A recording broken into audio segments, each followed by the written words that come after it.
Hello students, আহি গল কামৰূপ ডিস্ট্ৰিক্টৰ এইচএছ সেকেন্ড ইয়াৰৰ হাফ ইয়াৰলিৰ ৰুটিন তোমালোকে চাব পাৰা district level internal examination committee ASSEB division two Kamrup Metro ডিস্ট্ৰিক্টৰ হয় তো programme for half yearly examination 2025 to 2026 for class 12 মানে ক্লাছ এইচএছ সেকেন্ড ইয়াৰৰ তো তোমালোকৰ এক্সাম সমূহ কেতিয়াৰ পৰা ষ্টাৰ্ট হ'ব 10 তাৰিখ মানে 10 নৱেম্বৰৰ পৰা তোমালোকৰ এক্সামবোৰ ষ্টাৰ্ট হ'ব আৰু তোমালোকৰ এক্সামবোৰ মৰ্নিং এণ্ড আফটাৰনুন দুইটা শিফটতে হ'ব ইয়াতে ক্লাছ 11 দিয়া নাই অনলি ক্লাছ 12 ৰে হয় এটো তো প্ৰথম আছে তোমালোকৰ মৰ্নিংত আছে মিউজিক গ্ৰুপ এ আৰু আফটাৰনুনত আছে সকলোৰে আছে এই সাবজেক্টটো ইংলিশ হয়নে তাৰপিছত নেক্সট 11 নৱেম্বৰ 11 নৱেম্বৰত তোমালোকৰ আছে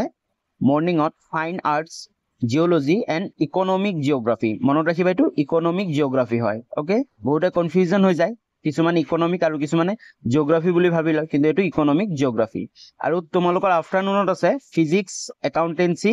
এণ্ড এডুকেশ্যন তাৰ পিছত নেক্সট 12 নৱেম্বৰত আছে তোমালোকৰ মৰ্নিংত আছে মিউজিক গ্ৰুপ বি আছে আৰু আফটাৰনুনত আছে chemistry business studies political science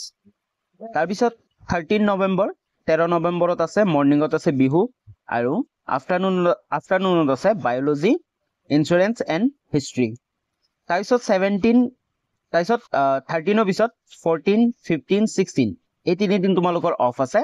তাৰপিছত 17 নৱেম্বৰ 17 নৱেম্বৰৰ পৰা আকৌ আছে 17 নৱেম্বৰ মৰ্নিংত আছে কম্পিউটাৰ সায়েন্স এণ্ড এপ্লিকেশনছ আৰু আফটাৰনুনত আছে এমআইএল ক'বলৈ গ'লে তোমালোকৰ মডাৰ্ণ ইণ্ডিয়ান লেংগুৱেজ কাৰোবাৰ এছামিছ আছে কাৰোবাৰ বেংগলী আছে কাৰোবাৰ হিন্দী আছে আৰু তাৰ লগতে অল্টাৰনেটিভ ইংলিশ যাৰ যিসকলৰ আছে তেওঁলোকৰ হ'ব তাৰপিছত নেক্সট 18 নৱেম্বৰ 18 নৱেম্বৰত আছে তোমালোকৰ মৰ্নিংত মেথমেটিক্স আৰু আফটাৰনুনত আছে logic and philosophy finance and psychology তাৰপিছত 19 নৱেম্বৰত আছে তোমালোকৰ মৰ্নিংত আছে এন্টাৰপ্ৰেনিয়ৰশিপ ডেভেলপমেন্ট আৰু আফটাৰনুনত আছে তোমালোকৰ পিছবেলা আছে ইকোনমিক্স তাৰপিছত 20 নৱেম্বৰত আছে তোমালোকৰ মৰ্নিংত আছে ষ্টেটিষ্টিক্স আৰু থাই লেংগুৱেজ তাৰপিছত আফটাৰনুনত আছে business mathematics and statistics geography আৰু বায়োটেকনলজি তাৰপিছত 21 নৱেম্বৰত আছে মৰ্নিংত আছে ভোকেশনাল পেপাৰ 1 আৰু স্বদেশ অধ্যয়ন তো যাৰ যি সাবজেক্ট আছে সেইকেইটা মতে দিব আৰু আফটাৰনুনত আছে এডভান্স লেংগুৱেজ আৰবিক তাৰপিছত পাৰ্চিয়ান আৰু সংস্কৃত তাৰপিছত 22 নৱেম্বৰত আছে মৰ্নিংত আছে vocational paper 2 home science multimedia web technology আৰু আফটাৰনুনত আছে এডভান্স সংস্কৃত তাৰপিছত 25 নৱেম্বৰ 25 নৱেম্বৰত আছে মৰ্নিংত আছে মিউজিক গ্ৰুপ চি আৰু আফটাৰনুনত আছে anthropology sociology cells management and advertising তাৰপিছত 26 নৱেম্বৰ এটো লাষ্ট ডে হয় যোন দিনাখন এক্সাম খতম হ'ব তো মৰ্নিংত তোমালোকৰ একো এক্সাম নাই আৰু আফটাৰনুনত তোমালোকৰ আছে ITES retail trade agriculture dairy farming তো তোমালোকে পঢ়ি ল'ব পাৰা বহুত গীত আছে যেনে বিউটি এণ্ড ৱেলনেছ তো এইগিটা এক্সাম তোমালোকৰ লাষ্ট 26 নৱেম্বৰত হ'ব তো এইখিনিলৈ আছিল আৰু তোমালোকক কৈ দিওঁ যে মৰ্নিং শিফটটো তোমালোকে চাব পাৰা মৰ্নিং 10 AM to 12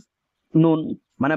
দিনৰ 10টা বজাৰ পৰা 12টা বজালৈ হ'ব আৰু আফটাৰনুনটো 1টা বজাৰ পৰা 3টা বজালৈ হ'ব তো এইখিনি আছিল কামৰূপ ডিস্ট্ৰিক্টৰ